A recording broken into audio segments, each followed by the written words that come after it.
IMC Podcast Corner kali ini dari Rumah Sakit IMC Alam Sutra, dan saya Leni Diandra sudah bersama dengan Profesor Dr.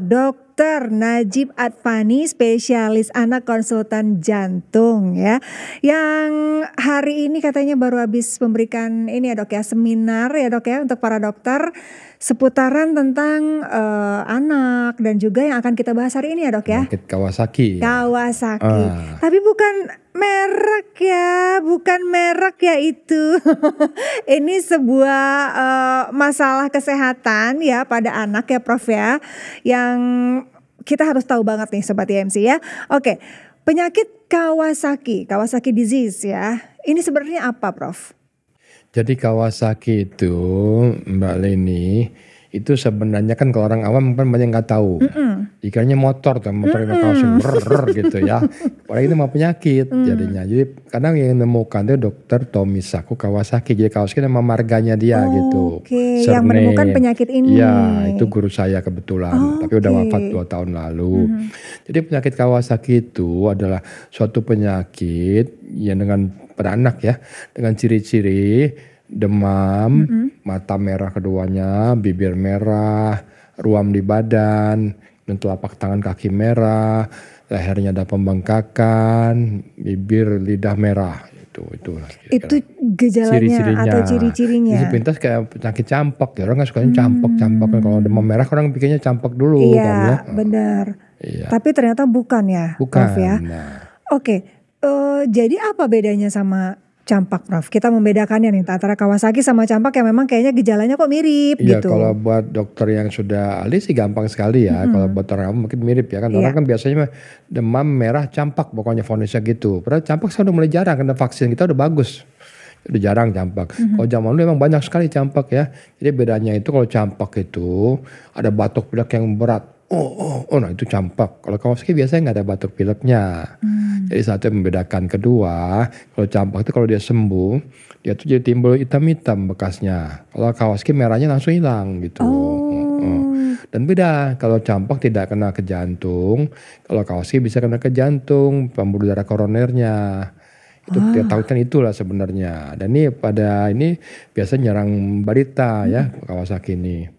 Kok bisa dok? Maksudnya ini apa ya penyebabnya sampai ke menyerang pembuluh darah bahkan bisa sampai ke jantung, sementara ini yang kena nih balita gitu ya Prof? Iya. Gimana tuh Prof? Nah ini sampai sekarang masih misteri sebenarnya Kawasaki itu ya. Jadi ada yang bilang infeksi, ada yang bilang ini kelainan imunologi, ada yang apa. Tapi teori yang dianut ialah suatu proses infeksi dari suatu kuman, terus memicu respons imun. Jadi bukan kumannya langsung merusak, enggak. Respons imunnya dari badan justru merusak badannya sendiri gitu. Jadi kena di pembuluh darah jantung utama kita takutkan ya. Jadi seluruh tubuh sebenarnya kena, jadi sistemik. Seluruh tubuh termasuk demam dan sebagainya gejala yang saya sebutkan tadi. Tapi yang kita takutkan paling kalau kena ke jantung. Nah itu yang paling kita takutkan. Karena kalau kena ke jantung bisa kena serangan jantung. Aduh, padahal ini kita bicara tentang balita ya Prof balita ya. Juga bayi-bayi di bawah 6 bulan juga cukup banyak. Jadi dari mulai bayi pun udah bisa? Iya bisa. Saya pernah ketemu seorang bayi umur 1 bulan kena Kawasaki. Dikasih obat segala antibiotik gak sembuh-sembuh. Dia saja Kawasaki. Sudah kena ke jantungnya. Jadi sekarang hati-hati sekali untuk penyakit ini ya. Jangan sampai kelewatan. Jadi kalau misalnya sudah ada gejala yang tadi Prof sebutkan ya. Demam, terus juga ada merah-merah di kulit gitu ya. Itu sebaiknya langsung periksakan ke dokter ahlinya gitu ya Prof ya. Yang memahami Kawasaki, karena banyak sekali dokter kita yang belum memahami Kawasaki. Kenapa Prof? Ya karena mungkin ini bukan penyakit sehari-hari gitu ya. Juga relatif baru kita Kawasaki ini kan tahun ya Indonesia mungkin tahun 2000-an kita mulai Kawasaki, akhir tahun 90-an. Sebelumnya nggak ada yang bicara Kawasaki. Baru mulai ada Kawasaki ini. Iya, mulai ada. Baru mulai ada atau mungkin baru ditemukan? Mungkin ada, tapi orang nggak tahu. Jadi baru kita tahu. Saya cari gitu. Ketemu berapa tahun terus meningkat terus Kawasakinya.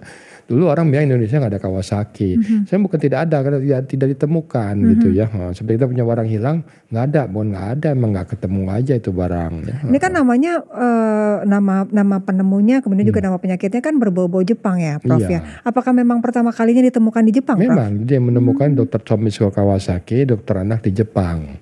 Dan sampai sekarang di Jepang itu paling banyak seluruh dunia itu. Paling banyak pasiennya di seluruh dunia? Jepang. Di Jepang sudah ada 300.000 anak kena Kawasaki. 300.000 anak pernah kena Kawasaki. 300.000 anak? Iya.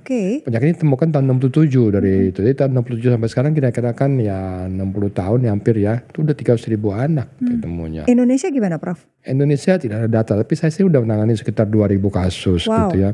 Karena kita ini kan di EMC pusat rujukan Kawasaki ya. Jadi pasien kita dari Papua sampai Aceh. Kalau ditemukan Kawasaki itu pasti dirujuk ke sini ya, Prof ya? Ya nggak pasti, kalau ada yang mau nangis sini coba-coba ada juga. Bisa aja kalau brand dokternya memang tahu dan menangani ya terserah mereka ya. Tapi ini kan harus ada dokter jantung anaknya yang periksa jantungnya. Dokter anak yang biasa nggak bisa nangani jantungnya karena harus USG jantung. Oke, ini penanganannya seperti apa sih Prof? Kawasaki ini Prof? Jadi penanganannya sih nggak rumit-rumit amat malah ini ya. Jadi ya nomor 1 harus dirawat inap pasien harus ini. Ya? Biasa sekitar 4-5 hari lah, nggak terlalu lama.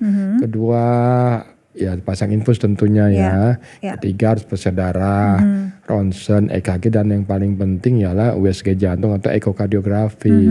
Makanya perlu dokter ahli jantung anak di situ perannya. Nah, kemudian kita kasih obatnya namanya imunoglobulin. Nah, ini cukup mahal ya. Terus tambah lagi dengan aspirin itu aja. Yang paling masalah itu obat imunoglobulinnya ini mahal. Jadi banyak sekali pasien-pasien merasa berat ya. Dan hitungnya per kilogram berat badan. Jadi makin berat anak itu makin mahal. Itu jadi masalahnya ya. Tapi bisa sembuh total ya Prof? Kalau pengalaman saya sih asal belum terlambat sembuh total. Tapi yang terlambat banyak yang nggak sembuh total. Jadi cacat pembuluh darah koronernya tuh. Dan itu bisa seumur hidup pengobatannya. Efeknya berarti sampai dewasa itu seperti apa Prof? Bisa. Ada berapa juga yang ya fatal, tidak tertolong, meninggal juga ada karena salah diagnosis ya. Jadi ya makanya paling penting jangan lebih terlambat. Nah, terlambat itu apa?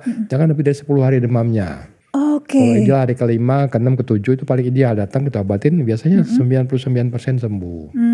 Tapi kalau dari ke-10 lebih ke-11 itu banyak sekali yang bermasalah. Udah terlanjur pembesar pembuluh darah. Kalau pembuluh darah sudah membesar, jadi bekuan darah lepas, serangan jantung dia. Dan kadang-kadang malah sampai begitu besarnya, setelah kita obatin, coba-coba obatin nggak bisa, akhirnya dilakukan bypass, operasi pintas jantung koroner. Biasa kan kita dengar pada orang tua bypass, ini pada anak-anak kecil. 5 tahun, 6 tahun, 7 tahun ya. Itu pilihan terakhir ya Mbak Leni. Jadi kita coba obat-obat dulu biasanya. Dan terakhirnya operasi bypass. Biasanya kan ritme sebuah penyakit itu biasanya ada ritmenya ya Prof ya. Misalnya kayak demam berdarah. Kadang-kadang kan nanti setelah demam tinggi dia turun. Padahal justru itu adalah saat yang berbahaya, gitu ya. Kalau Kawasaki gimana Prof? Nah Kawasaki juga ini kan biasa kalau orang bilang penyakit-penyakitnya self-limiting. Maksudnya bisa reda sendiri. Dia bisa reda kalau kita diamkan Kawasaki, ada yang 5 hari, 7 hari, 10 hari, ada yang seminggu, 2 minggu, 3 minggu. Demamnya hilang, sembuh, gejalanya hilang semuanya.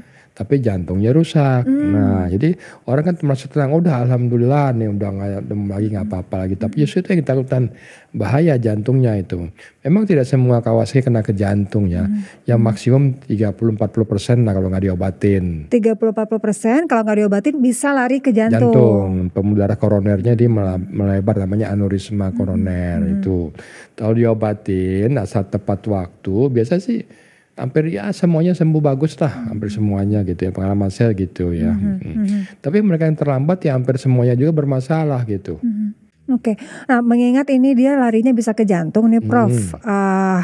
Kan penyakit jantung atau juga pembuluh darah ada juga faktor genetik nih biasanya. Apakah Kawasaki juga merupakan salah satu faktor keturunan juga Prof? Jadi sebenarnya kita harus pisahkan antara genetik dan keturunan ya. Keturunan tuh jadi orang tua ke anak gitu misalnya ya. Kayak orang klien-klien tertentu ya, orang tua gitu, anaknya gitu ya. Kalau Kawasaki ini kita nggak bilang turunan, tapi ada faktor genetiknya. Genetik maksudnya orang-orang dengan gen tertentu itu lebih gampang kena Kawasaki. Yang juga terjadinya komplikasi ke jantung juga begitu. Jadi banyak orang kena Kawasaki nggak apa-apa di gen-gen yang lain tuh. Mungkin nggak ada apa-apa. Mungkin demamnya 1-2 hari hilang. kita bilang abortif penyakitnya. Ada berapa gen tertentu yang memang dia itu mudah terkena Kawasaki-nya. Dan juga gen tertentu juga yang dia mudah terjadi komplikasi jantung. Ada pasien Kawasaki kita yang terlambat tuh nggak apa-apa. Normal kan saya bilang tadi kan Kawasaki kita 30-40% yang nggak diobat. Jadi 60% tuh nggak apa-apa sebenarnya. Tapi kita jangan dibalik 60% nggak apa-apa, kita nggak usah obatin aja. Tapi kalau hanya 30% tuh bahaya sampai harus ambil operasi jantung. Kan repot sekali ya Mbak Leni. Iya. Oke Prof. Nah ini ada satu pertanyaan Prof dari netizen ya Prof ya. Prof, ini total penyembuhan atau penanganan penyakit Kawasaki itu berapa lama Prof? Mungkin mengacu pada misalnya kemarin kita COVID gitu ya Prof ya kan rata-rata 2 minggu gitu kan. Nah mungkin kalau untuk Kawasaki ini? Nah untuk Kawasaki kalau rawat inapnya nggak terlalu lama kalau belum ada komplikasi ya. Biasanya saya rawat inap sekitar ya 4-5 malam lah. Umumnya sembuh dengan 1 kali terapi. Tapi ada beberapa yang mengalami komplikasi atau yang resisten terhadap terapi itu bisa lama ya. Nah yang nggak ada komplikasi 4-5 hari dia pulang. Kita kasih obat nih kontrol 2 minggu, 6 minggu. Biasanya pengobatan sembuh betul tuh 6 minggu biasanya dia ya. 6 minggu, jadi 6 minggu itu kita katakan bebas ya. Sebelum 6 minggu walaupun sudah nggak demam kita masih hati-hati. Jadi nggak boleh macam-macam dulu. Kalau jantungnya normal Mbak Lini ya. Tapi kalau jantungnya kelainan kita lebih agresif terapinya. Kadang-kadang mesti kontrolnya sering dan sebagainya gitu ya. Tergantung derajatnya. Dia punya derajat dari derajat 1 sampai derajat 5 Kawasaki itu. Derajat 1 sama sekali jantungnya normal nggak apa-apa. Bisa Kawasaki jantungnya normal. Derajat 5 tuh udah sampai sumbatan jantung di pembuluh darahnya gitu. Yang biasanya datang ke Prof itu udah level berapa tuh Prof? Apa orang sampai ya untuk mayoritas sih datang tepat pada waktunya mayoritas. Karena orang tua kadang-kadang kan orang tua sekarang pinter-pinter buka web ini segala macam dia tahu. Ketika Kawasaki itu keluar nama rumah sakit kita MC Alam Sutra. Ada nama saya muncul di situ, datang dia, atau dokter-dokter merujuk ya. Ada sebagian yang nggak terlambat, nah ini yang jadi masalah gitu ya. Masalahnya bisa seumur hidup pengobatan kita, itu sangat mengganggu karena pasien mesti beberapa bulan sekali. Dan obatnya juga udah keras-keras, obatnya udah kena perlebaran yang sangat besar, namanya giant aneurysm itu lama pengobatannya, bisa bertahun-tahun dan obatnya juga keras. Setiap ukur darah dan sebagainya, banyak efek samping. Kalau obatnya kebanyakan dia bisa luka, akhirnya berpengaruh kepada kualitas hidup ya Prof ya. Dia dan keluarganya, karena keluarga juga repot harus ngatur dia kan. Anak kecil dia nggak boleh jatuh luka, perdarahannya susah berhenti dan sebagainya ya. Oke, satu lagi Prof, pertanyaan dari netizen. Prof, apakah penyakit Kawasaki bisa dicegah? Nah, suatu penyakit bisa dicegah kalau kita tahu penyebabnya. Kita nggak tahu penyebabnya. Kawasaki ini belum diketahui. Belum, apa sampai penyebabnya? belum tahu penyebab. Tapi kita tahu obatnya. Kita tidak bisa mencegah Kawasaki-nya, tapi kita bisa mencegah komplikasi jantungnya. Kan Kawasaki kalau ke jantung nggak apa-apa kan. Gampang caranya, datanglah, jangan terlambat. Itu kalau Kawasaki datang hari ke-5 ke-7, ya boleh kita katakan nggak usah mikir lah. Langsung kita obatin sembuh gitu. Nah masalah kan setelah kalau yang terlambat itu, jadi kita bisa mencegah. Jadi awareness lah kita penting. Jadi awal tuh rujuklah ke tempat dokter yang paham betul, jangan sampai kadang-kadang juga dokter yang nggak tahu, terus akhirnya pasien terlambat. Pasien ke dokter udah cepat sebenarnya, tapi dokternya mungkin belum memahami, belum pernah ketemu seperti ini.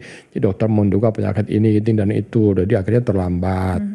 Nah gitu, jangan sampai terjadi. Kita bisa mencegah sebenarnya kelainan koronernya itu. Ya, jadi mengingat banyak sekali sebenarnya masalah-masalah kesehatan yang belum kita ketahui ya dari orang awam gitu ya. Jadi kalaupun misalnya terjadi sesuatu nih, sebaiknya Sobat TMC jangan anggap remeh gitu. Kayak misalnya demam, mungkin biasanya ya udah deh demam paling 2-3 hari minum obat paracetamol sembuh. Tapi kalau misalnya berlanjut ya jangan dianggap remeh juga gitu ya.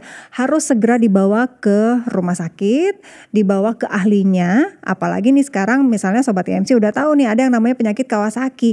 Sudah langsung aja deh datang ya ke Rumah Sakit TMC Alam Sutra. Utamanya demam dengan ruam-ruam Mbak itu. Sama ruam-ruam. Mata merah, bibir merah, hati-hati itu kan penyakit biasa biasanya gitu. Kalau DBD kan nggak ada ruamnya ya. Jadi ciri-ciri khasnya ya itulah demam merah-merah gitu. Apalagi kalau anaknya kadang rewel sekali biasanya badannya sakit-sakit semua ya. Nah, itu hati-hati ya. kemungkinan kalau belum pasti Kawasaki bentuk kita pastikan nanti ya. Oke, yang pasti pokoknya periksakan ke ahlinya ya.